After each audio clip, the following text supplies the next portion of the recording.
Ya, selamat datang hadirin dan juga pemirsa di rumah, tentunya kita jumpa dalam uji kandidat Berita Satu. Ya. Ya, dan bersama saya Rudian Danu dan Rika Ambru, kita mengingat Pilkada DKI Jakarta sebetulnya waktunya sudah tinggal Kurang lebih satu bulan lagi satu ya, bulan lagi, menuju dan 15 Februari. Betul sekali. Dan warga Jakarta tentunya sudah sangat ingin mengetahui siapa pemimpin baru mereka yang bisa membuat Jakarta ini menjadi lebih baik dan lebih nyaman juga ya untuk bagi semuanya. warganya. Ya. Oke, ya. Tamu kami kali ini adalah calon wakil gubernur nomor urut 3, Sandiaga Uno.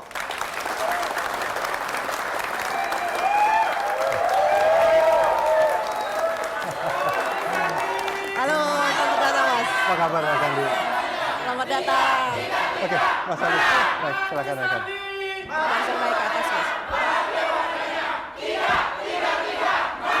Wah, luar biasa sekali nih ya sambutannya. Meriah sekali pendukungnya ini. Semangat ya Mas Andi ya. Alhamdulillah semangat. Ya. Oke. Mas kalau capek kampanye boleh duduk Boleh loh Mas, duduk. ya, disediakan. Senang kita udah berdiri. Biasa berdiri. Biasa berdiri. Tapi ini kita sudah menyiapkan kursi Mas Andi. Sayang kalau nggak dipakai kursinya. Boleh juga. Nanti juga akan kita mengundang beberapa panelis untuk duduk juga bersama kita.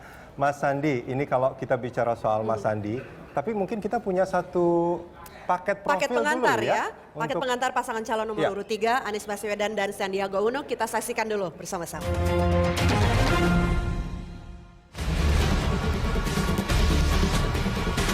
Pasangan Anies Baswedan dan Sandiaga Uno maju sebagai calon gubernur dan wakil gubernur DKI Jakarta dalam Pilkada 2017.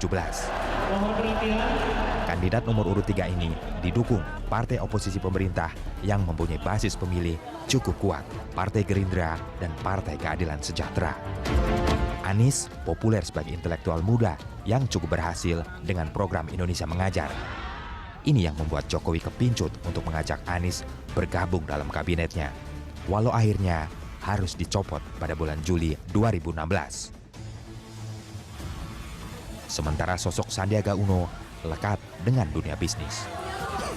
Sebagai pendiri perusahaan Saratoga Capital, salah satu firma investasi paling sukses di tanah air, Sandi juga pernah memimpin Himpunan Pengusaha Muda Indonesia, HIPMI, periode 2005-2008. Tahun 2015, Sandi mundur dari berbagai posisi di lembaga bisnis miliknya demi totalitas menerjuni dunia politik sebagai salah satu petinggi Partai Gerindra. Kombinasi Anies Sandi dianggap ideal untuk melawan dua pasangan lainnya, Agus Harimurti Yudhoyono, Silviana Murni, dan pasangan petahana Basuki Cahayapurnama, Jarod Saiful Hidayat.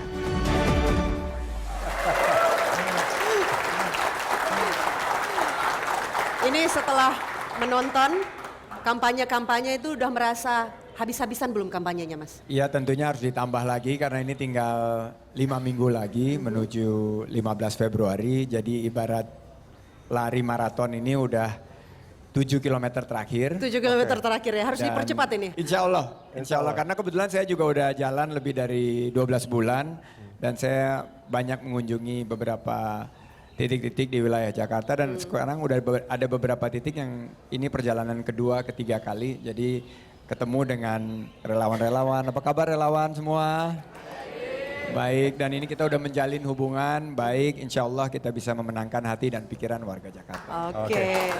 Ini luar biasa jawabannya. Sudah berjalan 12 bulan 12 bulan lebih ya, berarti ya sudah merintis begitu ya. Ya, nah ini kalau kita, maaf nih Mas Sandi, kalau kita melihat hasil survei sebetulnya, ini beberapa survei terakhir nih Mas Anies sama Mas Sandi tentunya, ini masih di nomor buncit. Ini apa karena kampanye belum habis-habisan atau gimana ini?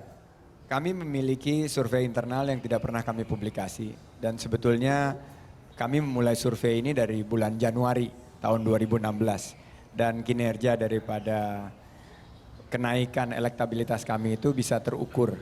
Hampir ketiga pasangan calon ini kalau bisa dilihat punya peluang untuk menang. Tapi kita melihat angkanya ini semuanya masih di dalam margin of error. Saya yakin hanya pasangan calon Anies dan Sandi yang mengerti betul apa yang diinginkan warga Jakarta dan mudah-mudahan isu kita membawa kita. Ini apa yang Masih- diinginkan Rudi nih? Oke, masih optimis. Mas Sandi, ini kalau kita melihat pertama kali Mas Sandi sama Mas Anies gitu ya, itu dicalonkan, kita melihat pada saat itu media pemberitaan itu melihat Anies Sandi ini sebagai Calon tangguh, calon pesaing tangguh gitu ya real untuk petahana contender ya. gitu, seperti itu. Gitu ya. Tapi kemudian menjelang Oktober, November hingga Desember bulan lalu Ya. itu turun di posisi nomor 3. Ini kira-kira apa? Survei yang internal yang betul-betul kita tidak pernah publikasikan menunjukkan bahwa ada 3 isu masalah di Jakarta yang kita harus lebih meyakinkan warga Jakarta. Adalah masalah lapangan pekerjaan, masalah pendidikan, dan tentunya biaya hidup. Bahwa ada masalah struktural yang belum selesai di Jakarta. Pembangunan sudah berjalan, pembangunan sudah memiliki progres yang tepat, tapi butuh kepemimpinan baru. Bagaimana caranya saya bilang sama relawan, sekarang kita punya inovasi terbaru. Jadi kita punya kejadian-kejadian ini, ada teman-teman Kombas di sini, ada teman-teman relawan dari Rumah Juang, di mana kita sama sekali nggak punya panggung aja seperti ini, nggak ada, kita berdiri di atas kursi. Nah dengan begitu melihat warga masyarakat, oh ini calon pemimpinnya yang memang apa adanya, tidak dibuat-buat, dan dengan begitu kita juga kampanye secara efisien dan mampu untuk memenangkan pemikiran mereka bahwa ini adalah tipe pemimpin yang ditunggu oleh kita. Nah, Mas Sandi, ini kalau tadi ngomong soal jor-joran, kalau boleh tahu modal Mas Sandi sama Mas Anies itu berapa sih buat Pilkada DKI Jakarta ini? Insya Allah cukup. Insya Allah cukup. Katanya Kita- sudah 35 miliar dikeluarkan. Insya Allah cukup dan kita terus melaporkan, kita satu-satunya pasangan calon yang secara rutin melaporkan dana kampanye kita dan asalnya dari mana. Nah asalnya katanya banyak kan kita- dari Mas Sandi ya Mas? Iya betul, kita punya KYC, apa itu KYC? Know your contributors. Kita jadi nggak mau main-main, kita takut ini dana dari mana asalnya, ada kepentingannya apa. Jadi saya bilang selama Mas Anies dan tim kampanye membutuhkan pendanaan, Allah udah begitu banyak kasih rezeki kepada saya, karunia kepada saya.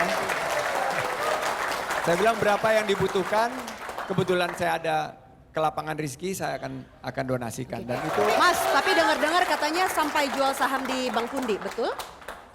kita melakukan investasi aktif. Saya sudah mundur dari dunia usaha mulai dari tahun 2015 bulan April. Jadi udah hampir 2 tahun. Saya merasakan memang sekarang harus punya totalitas. Jadi saya tidak ikut mengurus dunia usaha lagi. Karena itu ada benturan kepentingan.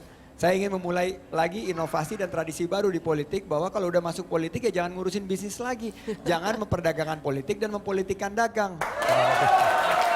Mas Sandi, ini untuk membahas soal politik ini kita juga mengundang panelis untuk membahas bersama-sama dengan kita. Ya, Kita nih, undang alih-alih prof-prof nih. pakar Iya, komunikasi politik, ya, Gun-Gun Herianto. Tadi Rudi sudah bertanya juga, ini dalam beberapa bulan terakhir ini survei-survei yang dipublikasikan ke publik itu masih di nomor buncit ini pasangan nomor urut 3 ini. Anda melihat fenomena ini bagaimana? Kalau kita lihat trennya itu hampir seragam. Lembaga survei itu memosisikan Mas Anies dan Bang Sandi itu di posisi ketiga. Ini survei yang bukan internal. Tetapi kalau kita lihat juga ada kesamaan bahwa perbedaan masing-masing pasangan itu rata-rata itu 5-6% saja. Kalau kita lihat lapis pemilih itu selalu akan ada 3. Pertama adalah pemilih sosiologis, kemudian yang kedua pemilih psikologis, kemudian yang ketiga adalah rational voters. Mas Gun-Gun, ini kalau kita bicara soal, kita mengingat awal-awal sekitar bulan September, sebetulnya Mas Anies dan Mas Sandi ini kan dianggap sebagai pesaing tangguh atau real contender lah pada saat itu. Nah, apakah ini seperti kehilangan momentum pada saat itu sehingga survei-survei terus kemudian turun atau bagaimana? Saya melihat karena begini, kalau kita perhatikan sebenarnya isu yang mempengaruhi perubahan peta di Jakarta itu sebenarnya terjadi September. Kalau kita baca secara faktual. Ya ini pada saat incumbent yang waktu itu sangat tinggi elektabilitasnya itu kemudian dihajar isu. Ada satu pernyataan yang kemudian cukup mengubah konstelasi, yaitu turunnya elektabilitas incumbent. Nah saya melihat sebenarnya pasangan Pak Anies yang kemudian juga dari awal sebenarnya sudah cukup intens dan grafiknya kecenderungan naik tapi kemudian naiknya tidak terlalu melompat ya dan kecenderungan datar. Ini yang kemudian sekarang ini menurut saya butuh yang disebut dengan trigger atau treatment di fase yang sangat krusial, yaitu fase menjelang-jelang pemilihan. Sekarang ini. Karena pasti incumbent itu punya strategi rebound. Dan itu treatmentnya pasti juga akan dilakukan misalnya paling telat H-10. Jakarta Barat, Jakarta Utara itu selalu menjadi battleground. Dan kami mengkultivasi daerah Jakarta Barat, Jakarta Utara itu udah lebih dari 1 tahun. Kita melihat ada sebuah shift dari sentimen di sana dan momentum ada di, insya Allah di pihak kami. Kami melihat bahwa di sini sekarang warga masyarakat itu udah sangat-sangat cerdas melihat dari 3 pilihan ini. Di mana calon yang bisa mempersatukan semua Jakarta karena mereka ingin Jakarta yang aman dan damai. Oke, kita lihat nanti sentimennya itu apakah memang betul-betul menjadi peluru yang ampuh untuk memenangkan DKI Jakarta. Pemirsa jangan kemana-mana, uji kandidat masih akan kembali.